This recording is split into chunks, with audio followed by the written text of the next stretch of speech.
Bien-aimés d'Adatitude, bienvenue encore une fois dans une nouvelle émission et je suis très excité d'être avec vous encore. Nous bénissons le Seigneur pour l'opportunité qu'il nous donne de passer quelques minutes ensemble encore.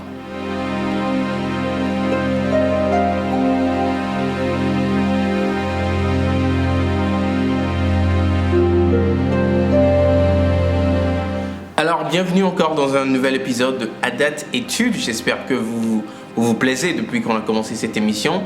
En tout cas, c'est une bénédiction pour nous parce que quand le Seigneur vous utilise pour enseigner, vous apprenez vous-même. Alors, je suis Jean-Pierre Radiodi, votre serviteur, et chaque semaine, nous passons quelques minutes dans les paroles du Seigneur. Alors, aujourd'hui, nous parlons de quelque chose de très important, comme nous le faisons chaque semaine. Pardon.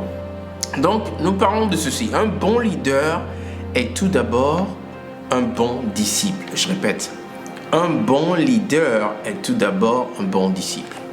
Peut-être tu me regardes, tu es en train de te dire, mais le Seigneur a prophétisé dans ma vie et moi je suis un leader. Je ne sais pas pourquoi le Seigneur me dit encore que je dois apprendre de telle ou telle personne. On va en parler aujourd'hui et j'espère qu'à la fin, vous aurez les réponses de cette question. Alors, c'est obligatoire d'être un bon disciple. Et oui, le Seigneur nous appelle tous à être des leaders, mais avant que le moment ne vienne, que nous commençons à être utilisés dans notre ministère, il y a un moment d'apprentissage.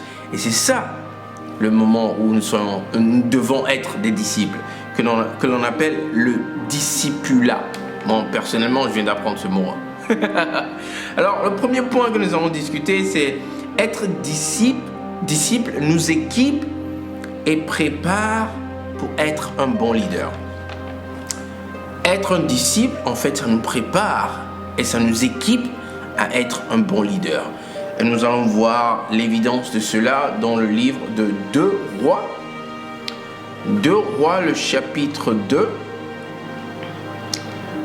et le verset 1 à 3. Moi, j'y suis déjà, C'est rapide avec la Bible électronique. 2 Rois, chapitre 2, verset 1 à 3. Nous lisons la parole du Seigneur. Lorsque l'Éternel fit monter Élie au ciel dans un tourbillon, Élie partait de Gilgal avec Élisée. Pardon. Élie dit à Élisée, « Reste ici, je te prie, car l'Éternel m'envoie jusqu'à Béthel. » Élisée répondit, « L'Éternel est vivant et ton âme est vivante. Je ne te quitterai point. » Et ils descendirent à Béthel. Les fils des prophètes qui étaient à Béthel sortirent vers Élisée et lui dirent, « Sais-tu que l'Éternel enlève aujourd'hui ton maître au-dessus de ta tête ?» Et il répondit, « Je le sais aussi. Taisez-vous. » Alors, je n'ai pas besoin de lire toute l'histoire. Nous savons que Élisée a beaucoup appris des côtés de Élie. Et ça, c'est juste un exemple. Le moment vient. Élie demande à Élisée d'attendre. Quelque temps ici, Élisée a dit, je ne te quitterai point. C'est-à-dire que je n'irai nulle part. Pardon. Il faut que je sois toujours avec toi. Il faut que je continue d'apprendre avec toi. Il faut que je reçoive l'entièreté de ce que le Seigneur veut que je reçoive de toi. Notre moment de discipulat est le moment que Dieu utilise pour nous équiper et nous apprêter pour notre ministère, pour qu'on puisse être un bon leader. Amen. Dieu nous prépare dans les temps qu'on passe en apprentissage, dans le discipulat. Donc ne négligez pas les instants que vous passez avec votre leader. Vous êtes en train d'apprendre des choses clés que Dieu va utiliser une fois que votre temps sera là. Alors, deuxième point d'étude aujourd'hui, c'est le Seigneur nous habilite pour notre ministère pendant notre saison de discipulat. Le Seigneur nous habilite par là, je veux dire, le Seigneur nous donne la puissance, le Seigneur nous élève spirituellement, et nous habilite pour notre ministère, pendant notre saison de discipulat. Ça s'est passé également avec Élisée et Élie. Élisée a demandé le double de la portion d'Élie et il a reçu. C'est pendant qu'il était avec Élie qu'il a reçu ça. Mais nous allons lire une autre leçon dans le livre de Matthieu. Et c'est parti pour le Nouveau Testament. Nous partons dans le livre de Matthieu, le chapitre 10. Eh bien, nous allons lire juste le verset 1. Je crois qu'il y a plein déjà dans le verset 1. Et nous lisons. Puis, ayant appelé ses 12 disciples, bien entendu, il s'agit de Jésus ici. Puis, ayant appelé ses 12 disciples, il leur donna le pouvoir. Il leur donna quoi? Il leur donna le pouvoir de chasser les esprits impurs et de guérir toute maladie et toute infirmité.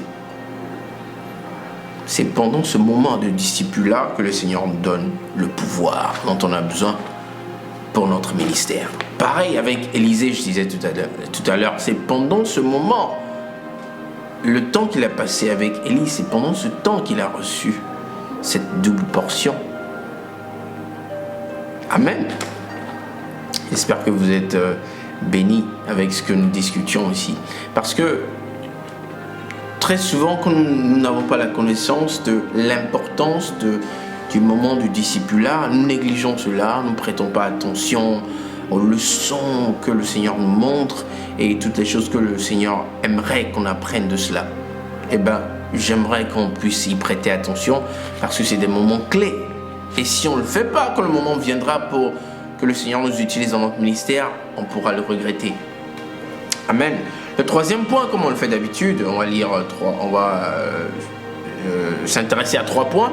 Le troisième point aujourd'hui sera dans le livre de Jean 5, verset 19. Mais j'aimerais mentionner le point, c'est que notre moment de discipulat nous donne un exemple à suivre dans notre ministère. Vous savez, quand le Seigneur t'appelle, mon frère, ma soeur, et tu dois le servir, tu dois être un leader dans ton ministère. Tu ne l'as jamais fait. Qu'est-ce que tu fais?